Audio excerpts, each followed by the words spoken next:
day 7, the final day. Welcome back. I'm Frida Liu, and let's begin our first keynote session. And next, I'd like to invite Mr. Jason Low, once again, the CEO of Virtualtech Frontier Sindhir Berhad, who will give us an insight into the world of virtualization with how to run and sell successful virtual events. Jason has served various Fortune 500 companies and big brand SMEs from across industries. Jason provides consultation, talks, and training for people in need of digital solutions and strategies.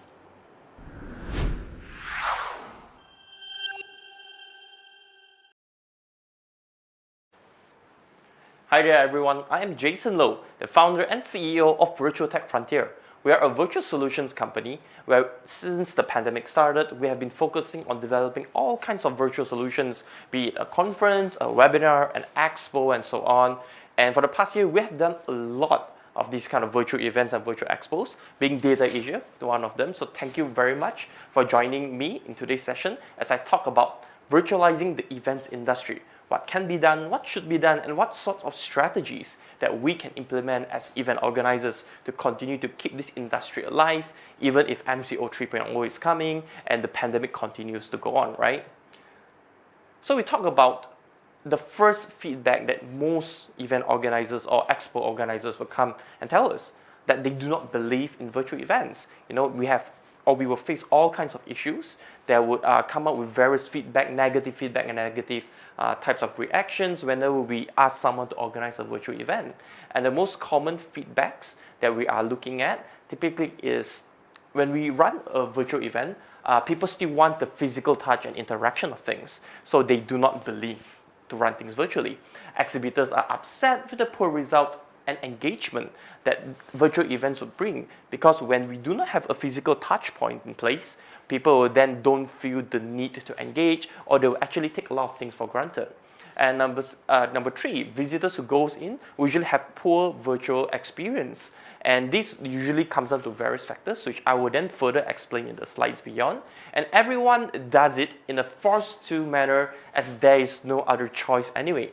People who have been doing it for the past year feel that because they cannot run anything sort of simple enough for physical events and so on, hence why they will then feel the need to forcefully resort to a virtual solution. So with these kind of various factors and issues involved, we are always in a bind on how can we actually figure out to convince our potential clients to sell the concept of virtual events. And that's the whole purpose of today's presentation, as I will actually share on what makes a virtual event successful, why would we need virtual expos and virtual conferences and so on, and how we can actually maximize the advantages that can only be achieved with a virtual event and expo.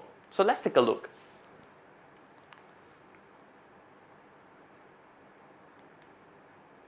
We must always remember the few key advantages of virtual events, because most of the time when we bring in the issues, we rarely will talk about the positive and advantages of actually using this. So one of the main advantages that we usually look at is that the costs are cheaper to organize than physical events, largely due to venue rentals that we do not need, various type of on-ground related logistics issues that we do not need, and we can actually organize an entire event with a much we can save more money and lesser cost to actually do something.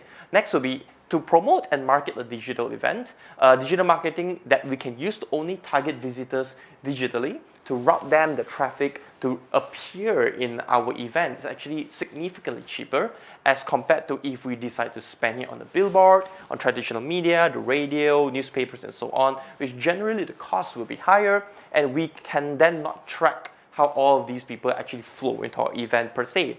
So with digital marketing being our main source of methods and strategies to actually pull people into the virtual event environment, we are able to at least collect all of the data necessary to track, and this kind of tracking will then be beneficial for the business, for our clients or the organizations in the future. And lastly, engagements and viewerships can be obtained with much better engagements. We can achieve further coverage, further viewing of traffic, and we can actually literally target people anywhere in the world, right? Because when we run something virtually, we can always utilize some sort of marketing funds that we have and actually implement it into a structure that we can target people overseas. For example, people from Singapore. If you have a trade show that involves China, we can actually target people in China through WeChat and so on. And these are what we call engagements and activities that cannot be done if we actually run a physical event, especially in this current pandemic session. And we will then see that due to the wider reach that this kind of virtual events is able to accomplish, it is always one of the most substantial advantages as compared to a physical event. Because as a business owner and as a client per se, what they always want to hear back is definitely the ROI, right? Like we spend X amount of money into this thing, how can we then generate the necessary ROI to recover the whole thing, be it in the amount of visitors they get, the amount of data, the leads, and all sorts of revenue factors that will come into play in a virtual event. However, so being these the core advantages that we would usually tell our clients per se, most of the time, traditional organizers or even our clients who think things in a more traditional way, they do have the challenge of figuring out how can we actually bring in people to come into our virtual event, right? And it's there we are looking at different point factors to actually share what this thing about. So the number one point that I feel a lot of event organizers or even clients will say they do not think of is planning the value proposition phase.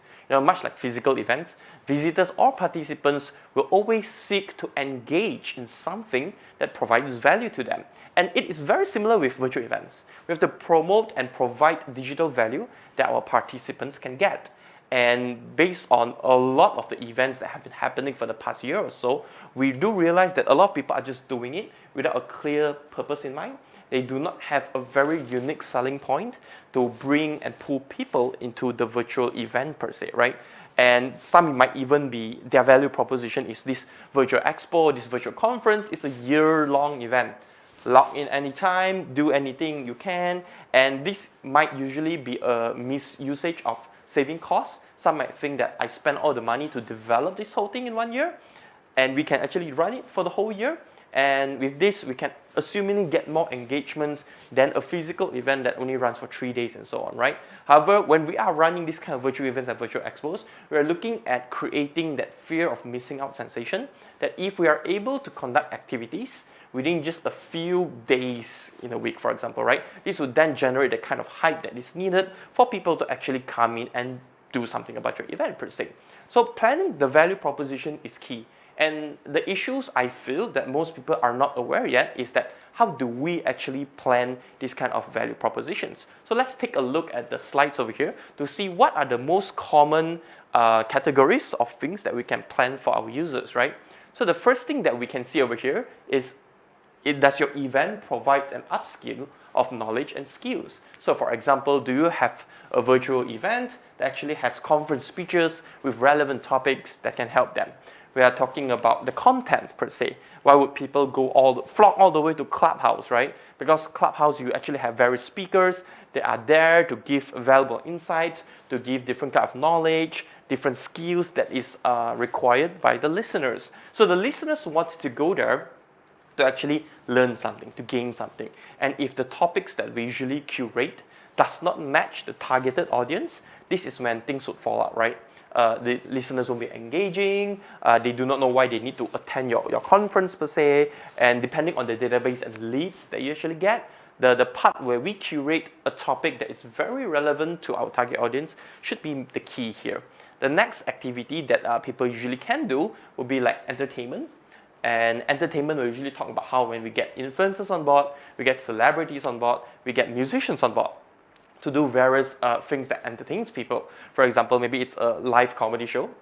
Maybe it's a musician playing a song, a very famous song about someone, an artist, that then you can pull their fans to actually come to the event and watch them perform live.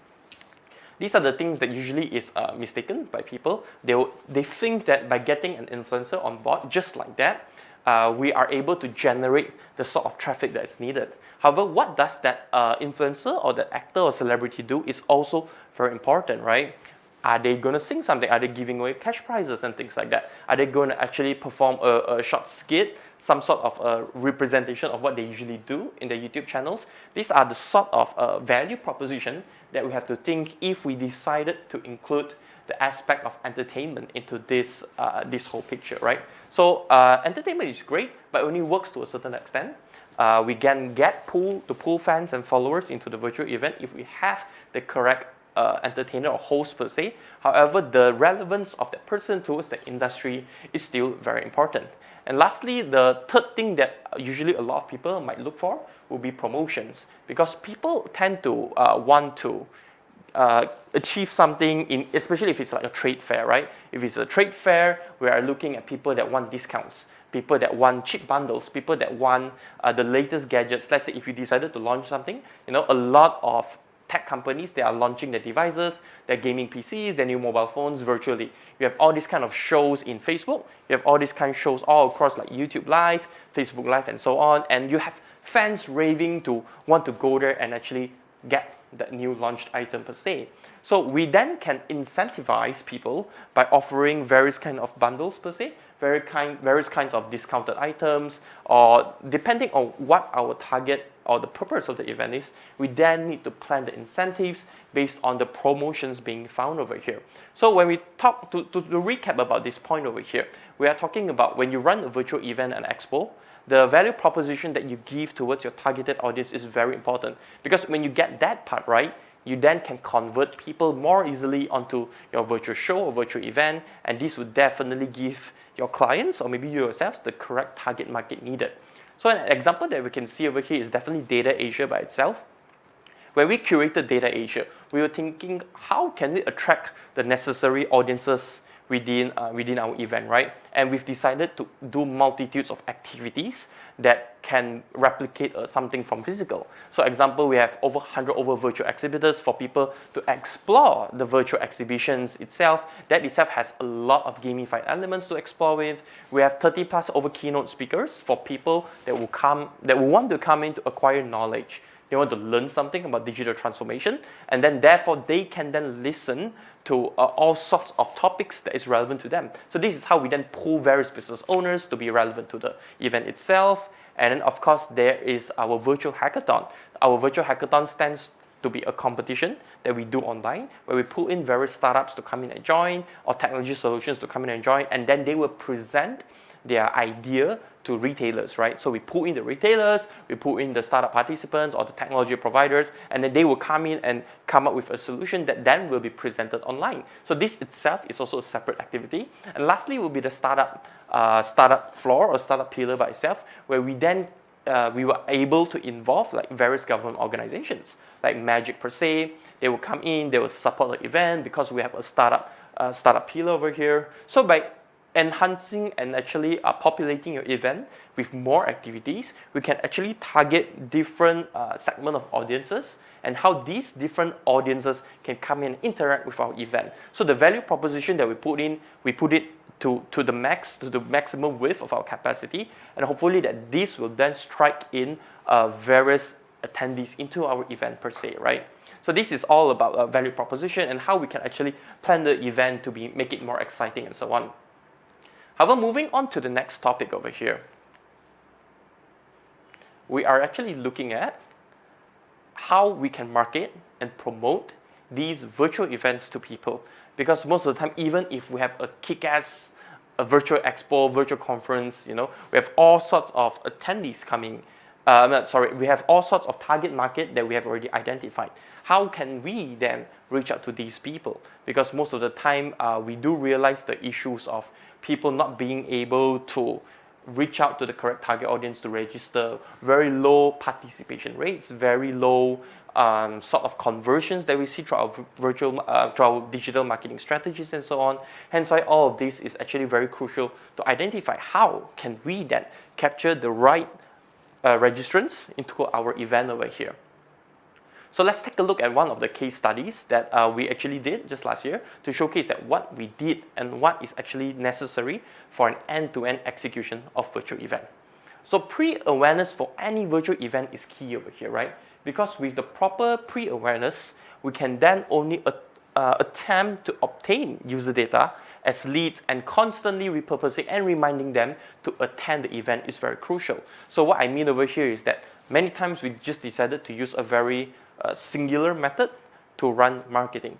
Either it's just blasting on Facebook, or so generally people don't go beyond that too much, right? Maybe they'll get some influencers to talk about there's this event coming up, but is the call to action all the way leading them to give their data for your event? Because without data, we as an event organizer, we cannot remind our users to come for our event. We can remarket, retarget these users with various strategies to allow them to come and view the event per se, right?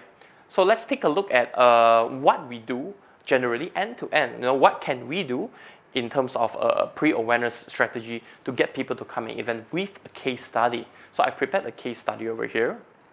Let's take a look. So just earlier on of the year, back in April, our team, we actually organized a launching event for Flipper and Nilofa. So being one of the more hyped up events at that time, we do realize that apart from taking away all sorts of controversial based elements in the event, we did manage to secure all sorts of data, which would then allow us to actually do proper remarketing strategies to really pull in all the users to come into the event and really generate that kind of engagement. So let's take a look at what we did.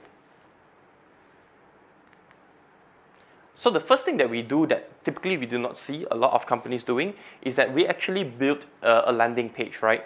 And with that landing page itself, we can then make a very specific messaging towards the target audience. So for all sorts of digital marketing strategies that we push online, we are able to just go through a very singular message that, come to this landing page because why?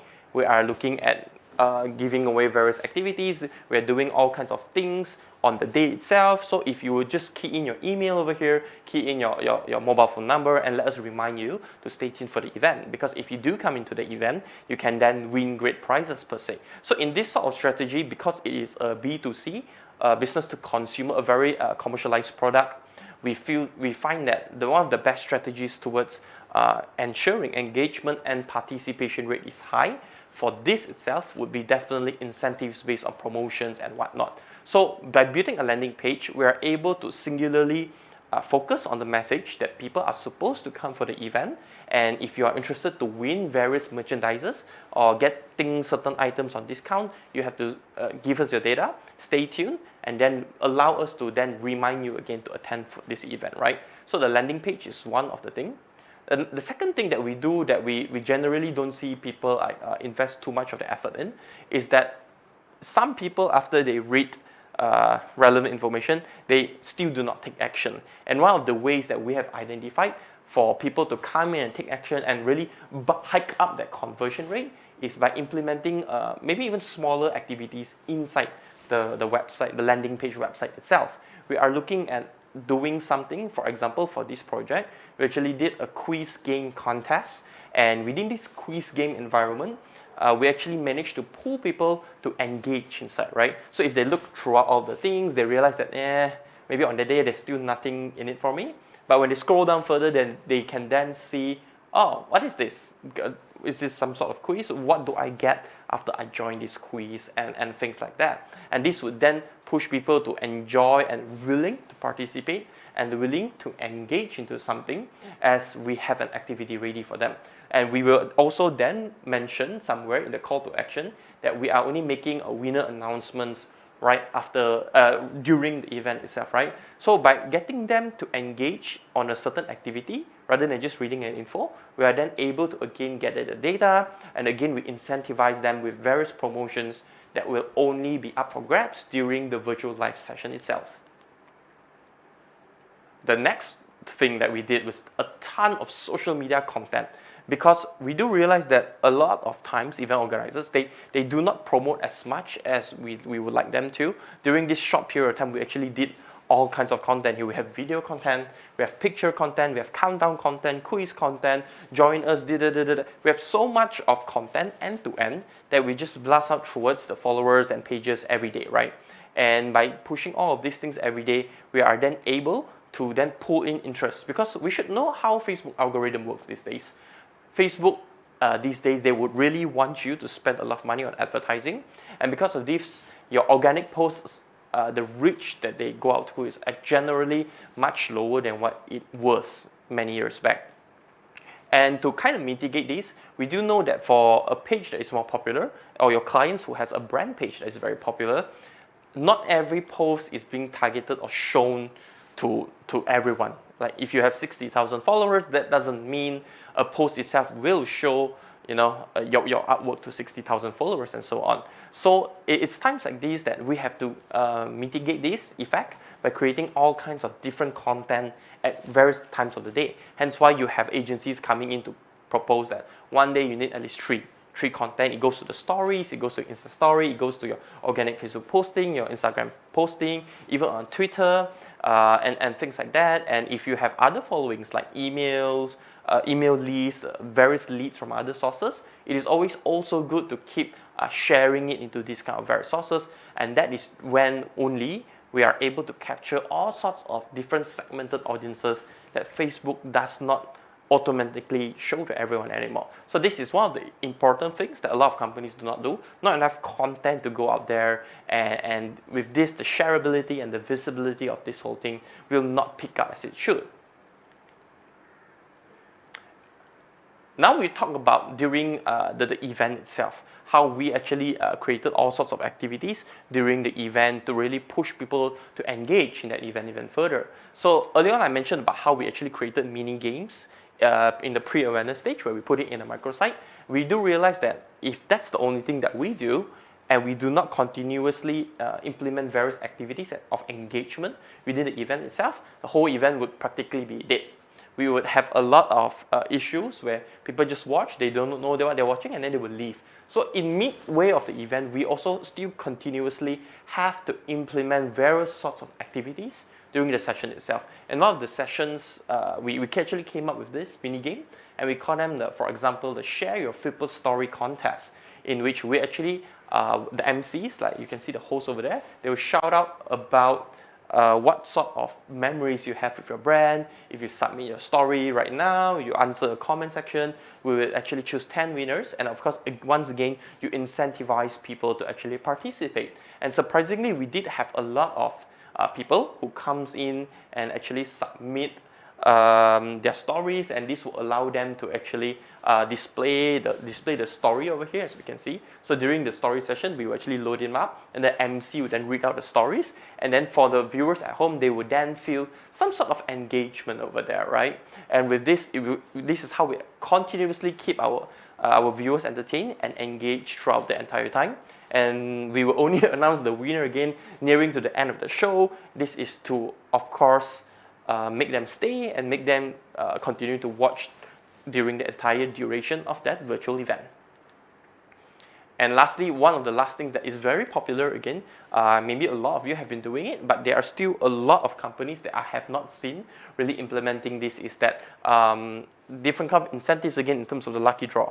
You again create something at the beginning. For example, if we would like to push for shares, we need to determine the sort of engagement that we are focusing on. So if we would really want shares, we would then come up with like share the live stream to be eligible to lucky draw. Because by sharing and using tools to track the sharers, we will then gain a massive visibility across their social channels, their network, and this would then really push our engagement metrics even higher. And you'll be surprised by the amount of people who would actually share to actually participate and win something if the proper incentives is put in place, right? And then we would then announce it, for example, in the end stream lucky draw over here. This is again, everything that we do so far, from the first activity all the way to the last of the activity, is to really ensure that we are able to implement long-term viewership for our users. How we still engage them pre-event, we do all kinds of marketing activities, all the way pushing it through until the last of the show itself, right? So with implementing all of these, we can then achieve like greater results that a normal live stream event or a normal virtual event will not be able to achieve. So let's take a look at some of the engagements that we have over here.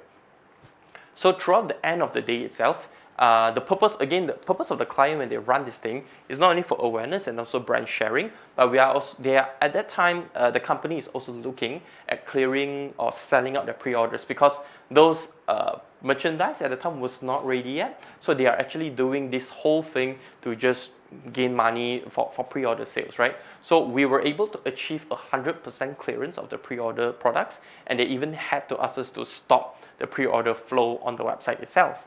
And throughout that short session of about 2 hours at the time, we're looking at a great amount of engagement. We have about 12,000 views at the end of the following day.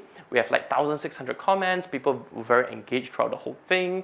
Reactions was about 171, and mostly we had 872 shares due to the various engagement activities that we actually did along the way, right? So most of the time when we're talking about shares, like we tried to give something and people like didn't share or they did not participate. Most of the time we have to re-look back into our strategies of giving incentives, and then we are through proper activity planning, through the identified value proposition, it is then only we are able to target the right target market, the right audience to actually achieve the things that our clients are looking for at the end of the day. So the importance of behavioral design in terms of gamification elements for virtual events is very apparent sometimes. I brought up about how Flipper does it, and most of the value proposition comes from a lucky draw, how we share the stories, how we actually do various kind of activities to keep people engaged. However, different events and different industries will have very different ways of doing things like this. So let's take a look, for example, in terms of Data Asia. Data Asia by itself is actually a virtual expo, right? And in a virtual expo, our exhibitors or our sponsors are looking for various ways to ensure engagements happen. And most of the time, systems out there, we are not able to track whether certain activities will actually bring in certain engagements per se. And this is the time when, if we are on the lookout for various type of solutions out there, we are looking at solutions that can actually promote and motivate people to actually conduct certain activities. So for Data Asia by itself, we realize that the gamification engagement process is very important, and we can also only do something about it. We have some certain sense of knowledge in terms of behavioral design. So let's take a look at this slide over here, because this slide it showcases like what we call a mission list. And this mission list, if a visitor, you go into our Data Asia platform right now and you play around, move around, do various things based on what the mission requires you to, you can then probably earn some digital tokens. And with these digital tokens, you can then go to a sponsor booth, for example, to redeem something, be it a Shopee voucher, a TNG voucher, and things like that. So this is one of the ways that through experiences of how we can really enhance the virtual expo experience, we believe that technology can slowly cope with it and do various kinds of advancements, implementations that most of the time the traditional events can't do per se. And all this, most importantly, is trackable. And through tracking these kind of engagements, we can then incentivize these people instead. So no matter what kind of a virtual event you do, be it a very business conference one, or be it maybe just a general trade show or promotional show to sell something, to launch an item, it is always good to have in mind as organizers, what can we do in the virtual space that can create various values that can then cause engagement for our viewers out there.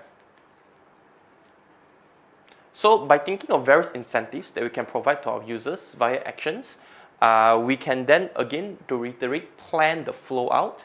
And by planning all of these flow out in summary, we can really achieve the correct target audience and achieve the right conversions that can pull them to participate in everything that our clients have been asking us to do.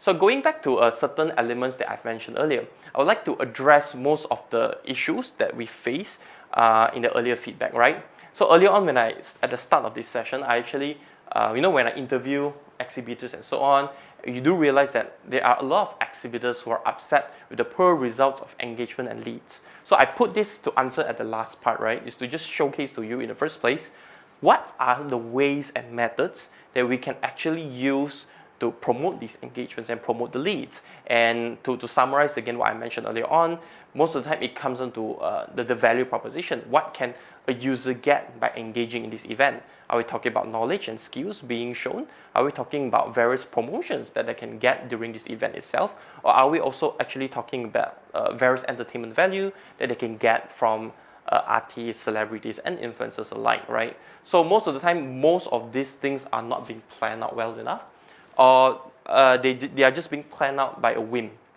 Like as an organizer, we realize that people still do not go out and talk to people what they really want, right? And then they just do whatever they think is right. So these are one of the things that we have to focus about to really uplift the confidence level in terms of engagements. Now, the next issue that we talk about is that a lot of people still want the physical touch and interaction. So as virtual solution providers, we all want that. This is something I am not going to deny. This is not something that I'm going to tell people, it's fine, it's okay. I mean, people don't permanently want this. But we do see a new set of people, a new set of new way of doing things ever since the pandemic strike, that people would like to stay safer, but they would then still want to be able to engage in certain things, right? So, of course, when the pandemic ends, we are looking at virtual events and virtual expos coming back right now, and people are there to network. People will be there to really want to do the networking session and things like that.